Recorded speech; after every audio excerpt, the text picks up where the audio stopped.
Halo teman-teman OCA Surabaya. Mau ini? Mau ini? Atau kaos ini? Nah, semua ini akan saya kasih ke kalian semua. Caranya gampang banget. Follow Instagram OCA Surabaya, kemudian follow Instagramnya Rama Equipment. Kemudian jangan lupa like, komen, dan subscribe tiap video OCA Surabaya. Nanti semua ini akan kami undi tiap minggunya buat teman-teman OCA Surabaya. Caranya gampang banget, nanti kalian bisa lihat di deskripsi bagaimana caranya.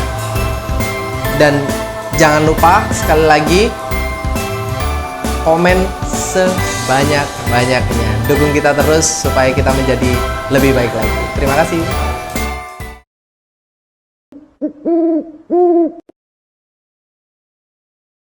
Selamat malam teman-teman OCA Surabaya. Dalam kesempatan kali ini saya akan membahas tentang beberapa pertanyaan yang teman-teman OCA Surabaya itu sudah kirimkan ke IG-nya OCA Surabaya. Pekan lalu ada beberapa teman-teman OCA Surabaya itu yang mengirimkan, Min, bener nggak sih burung hantu itu dilindungi? Min, ada nggak sih daftarnya burung hantu itu dilindungi dan lain sebagainya? Yang intinya pada pertanyaan itu adalah, apakah ada burung hantu di Indonesia yang masuk daftar dilindungi atau masuk daftar apendik? Apa sih itu daftar dilindungi? Apa itu apendik? Nah, kita akan mengulas lebih dalam kesempatan kali ini, membahas tentang apa itu apendik dan benarkah burung hantu itu dilindungi. Untuk yang pertama, teman-teman, saya sudah membawa beberapa dari undang-undang yang memang sudah berlaku di Indonesia. Yang salah satunya adalah patokan kita sebagai pecinta satwa adalah Undang-Undang Nomor 5 Tahun 1990, yang dimana undang-undang ini sudah lama sekali kita tidak mendengar tentang pembaharuannya dan lain sebagainya. Dan setelah 28 tahun kita menunggu undang-undang ini direvisi, dikeluarkanlah permen atau peraturan menteri nomor 20 setelah 28 tahun nih ternyata.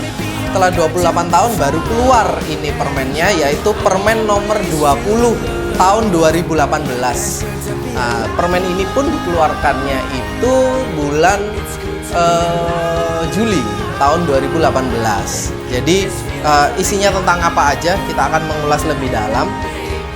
Sebelumnya jangan lupa tetap like, komen, dan subscribe di OCA Surabaya, karena dukungan dari teman-teman adalah semangat dan motivasi kita untuk terus berkarya.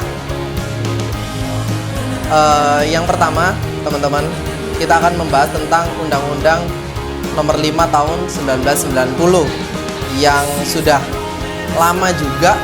Sebetulnya undang-undang ini sudah dijadikan RUU atau mau diamandemen, tapi mungkin masih dalam masa penggodokan. Kemudian untuk Undang-Undang Nomor 5 Tahun 1990 sendiri adalah satwa yang dilindungi itu untuk jenis owl itu masuk di Papua Scoop Owl. Kemudian ada burung hantu biak dan lain sebagainya. Itu pun kalau menurut data apendik, Papua Scoop Owl ini statusnya masih belum dikonfirmasi atau belum ada datanya yang akurat. Jadi teman-teman bisa lihat. Terus perlu diketahui sama teman-teman ya, untuk daftar apendik. Daftar apendik itu apa sih, Miss? Daftar apendik itu apa sih, Min? Banyak yang tanya seperti itu. Jadi daftar apendik itu yang mengeluarkan sebetulnya bukan dari kementerian atau bukan dari BKSDA dan lain sebagainya. Daftar apendik itu adalah yang mengeluarkan itu organisasi bernama CITES. Organisasi bernama CITES sendiri itu adalah organisasi konservasi dunia, yang dimana di Indonesia sendiri itu diwakilkan oleh Kementerian Lingkungan Hidup atau KLH, dan sebagai penanggung jawab keilmuannya adalah LIPI atau Lembaga Ilmu Pengetahuan Indonesia. Nah, di situ daftar apendik, yaitu apendik 1, apendik 2, dan apendik 3. Kita akan membahasnya apa sih itu apendik 1, apendik 2 hingga apendik 3. Mungkin kita akan membahas di video berikutnya. Kemudian kita cari tahu lebih dalam dulu SITE itu apa. SITE itu adalah organisasi dunia yang mencakup tentang perdagangan, perlindungan satwa dan lain sebagainya. Kantornya di mana kalau boleh tahu? Kalau ada yang bilang kantornya SITE ada di Indonesia, itu salah besar. Karena kantornya SITE itu ada di Swiss, yaitu di kota Jenewa. SITE dibentuk itu 1975, sedangkan Indonesia bergabung adalah 3 tahun setelahnya, itu 1978. Baru Indonesia bergabung 3 tahun setelah pembentukan. Tiap tahun ini SITE itu mengadakan rapat, mengadakan pertemuan, membahas tentang data-data satwa, data apa aja, ada nggak satwa yang mungkin terancam punah dan lain sebagainya. Jadi mereka nanti memasukkan ke apendik 1, 2, 3 dan lain sebagainya. Ingat sekali lagi, apendik itu bukan Indonesia yang mengeluarkan, tapi apendik itu adalah organisasi satwa dunia yang mengeluarkan. Jadi hewan apa saja yang masuk di dalam apendik 1, 2, 3. Apendik 1, 2, 3 itu pengertiannya apa aja, kita akan bahas di lain hari. Kemudian adalah untuk burung hantu sendiri itu mulai diatur di Permen nomor 20. Di Permen nomor 20 ini setelah 28 tahun ini membuat saya shock adalah daftar hewan dilindunginya. Daftar hewan dilindunginya itu bertambah sangat drastis.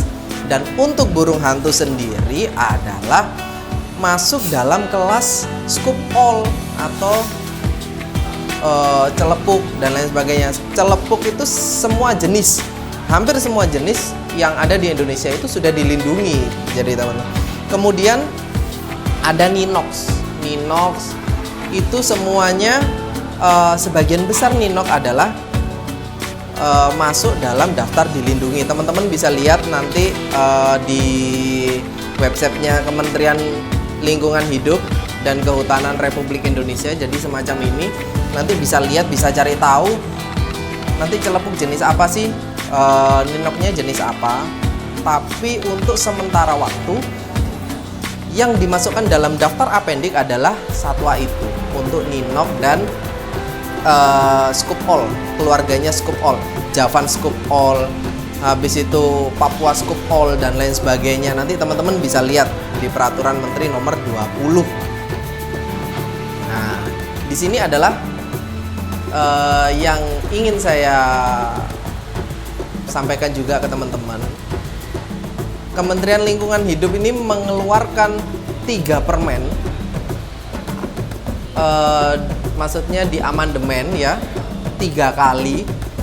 Padahal kalau kita bisa tahu, peraturan menteri ini keluar, untuk peraturan menteri lingkungan hidup ini keluarnya itu sangat lama.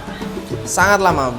Jadi kita bisa lihat dari tahun 1990 hingga tahun 2018 ini penggodokannya ini menurut saya sangat matang lah ya untuk dikeluarkan. Tapi entah mengapa peraturan menteri ini diamandemen sebanyak 2 kali. Artinya dalam 1 tahun peraturan menteri untuk lingkungan hidup di kelas keanekaragaman hayati ini itu keluar hingga 3 kali. Saya nggak tahu. Jadi prosesnya semacam ini.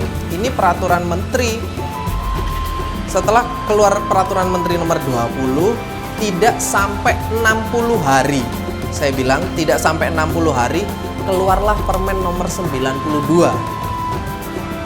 Apa sih bedanya ini antara Permen nomor 20 dan Permen 92?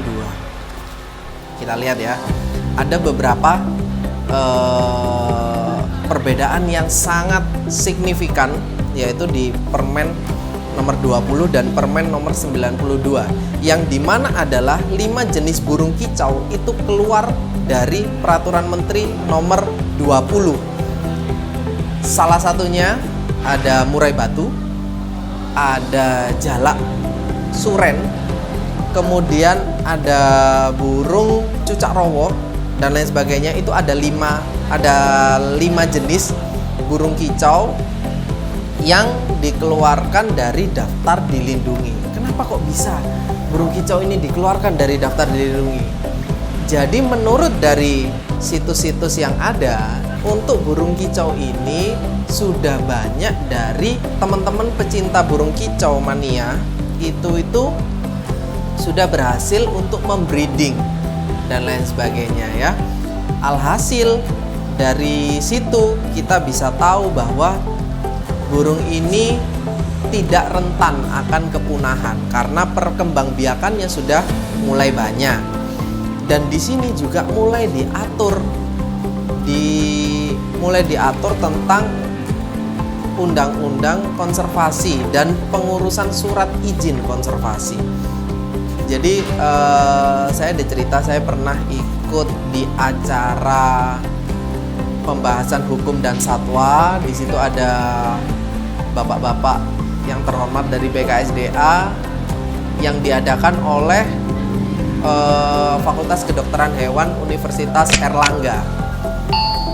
Di situ membahas tentang kenapa cepat sekali Permen nomor 20 ini diamandemen dan digantikan oleh Permen nomor 92. Nah, di situ juga akhirnya dikatakan bahwa ini sudah banyak konservasinya.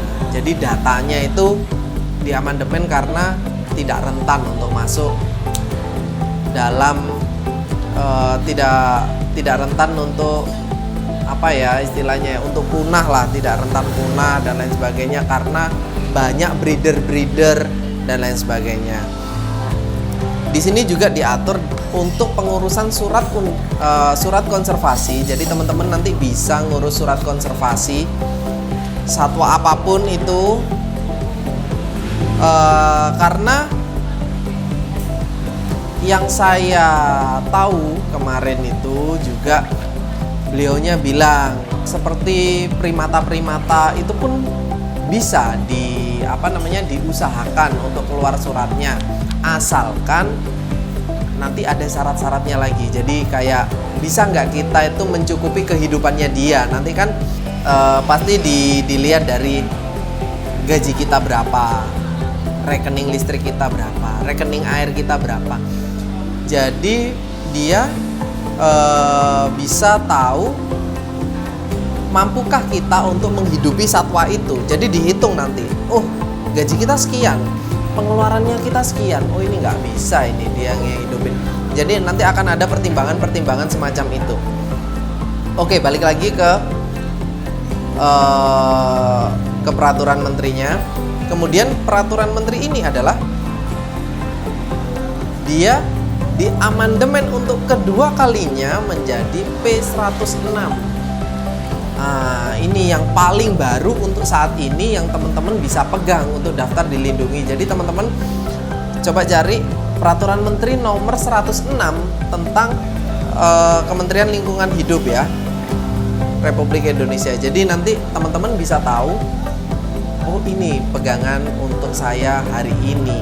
Bagaimana sih isinya, apa bedanya sama peraturan menteri nomor 92. Di sini ada beberapa tambahan ayat, yaitu di pasal nomor 1 kalau nggak salah ya. Pasal nomor 1 ini ditambahkan, yaitu untuk pengurusan surat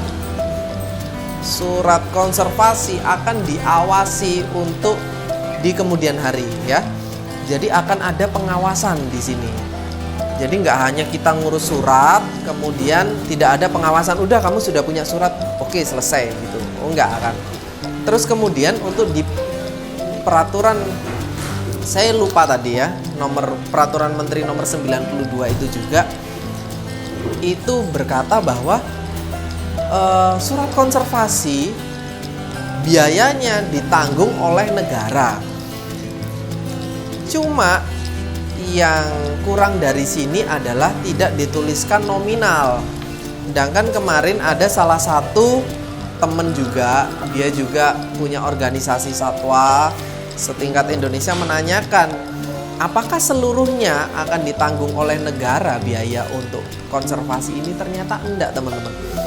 Jadi teman-teman kalau lihat, oh surat konservasi ngurus biaya ditanggung sama negara, waduh kalau kayak gitu free dong, saya bisa ngurus. Ternyata enggak. Dan di sini tidak dituliskan nominalnya, yaitu sebesar Rp500.000 yang ditanggung oleh negara. Sedangkan untuk pengurusan surat konservasi sendiri, yang saya tahu adalah sekitar Rp5 juta. Kemarin ada teman dari Fakultas Kedokteran Hewan Unair itu mengurus surat konservasi untuk musang. Kemudian yang pasti harus satu pasang. Terus persyaratannya saya mungkin belum sampai ke sana, saya belum tahu apa aja persyaratannya di sana. Mungkin nanti kita bisa tanya-tanya ke pihak terkait persyaratan-persyaratan untuk kepengurusan surat konservasi itu apa aja. Tapi yang paling penting adalah di sana dia biaya dari itu sebesar itu. Saya juga kurang tahu apakah memang sekian. Apakah semua hewan itu sama, saya juga nggak tahu ya. Tapi kayaknya kayak kalau melihat dari sesama satwanya mungkin perkiraan estimasinya kurang lebihnya sekian. Terus kemudian peraturan Menteri nomor 106 ini dikeluarkan kurang dari berapa bulan ya? 4 bulan kira-kira ya. 4 bulan kemudian akhirnya di tahun yang sama, tahun 2018, peraturan Menteri nomor 106 itu keluar menggantikan peraturan Menteri nomor 92 dan peraturan Menteri nomor 20, yang dimana adalah peraturan Menteri ini seperti saya sudah sampaikan tadi, yaitu ada penambahan ayat. Sebetulnya bukan penambahan butir-butirnya, jadi bukan untuk penambahan pasalnya ya, jadi penambahan butir-butirnya. Seperti kalau kita bisa tahu pasal 1 ayat 1 atau pasal 2 ayat 2, di sini ada penambahan semacam itu. Jadi di penambahannya adalah di butir-butirnya atau di ayatnya, bukan di pasalnya. Ya, di sini ada dua penambahan, yaitu pasal 1 ayat A, kemudian pasal 1 ayat 1A.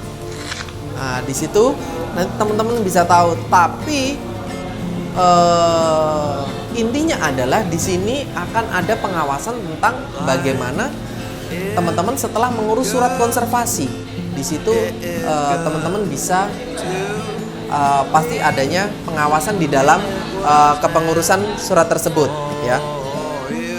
Kemudian gimana sih kalau saya punya owl ya, kalau saya punya burung hantu, apakah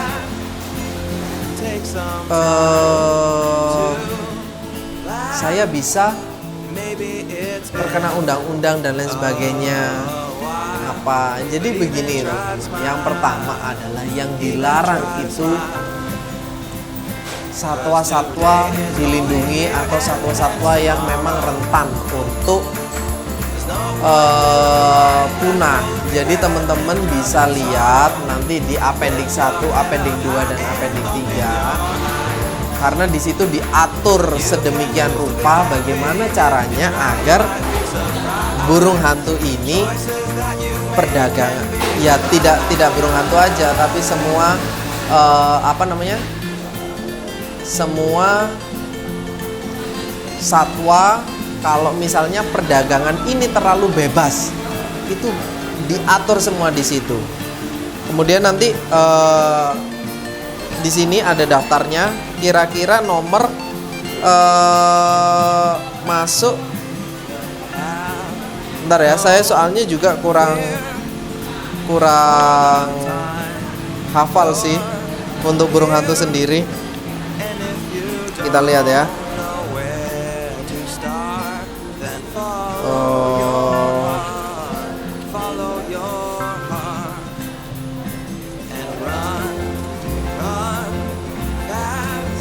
Oh, banyak sekali di sini kalau teman-teman lihat ini. Ini totalnya ada 1000 mungkin ya. Wah, ada 904 dan saya harus memilih satu-satu. Ah, ini dia. Jadi dia masuk di halaman 24. Nanti teman-teman bisa lihat dalam keluarga Strigidae. Strigidae, nanti bisa teman-teman lihat.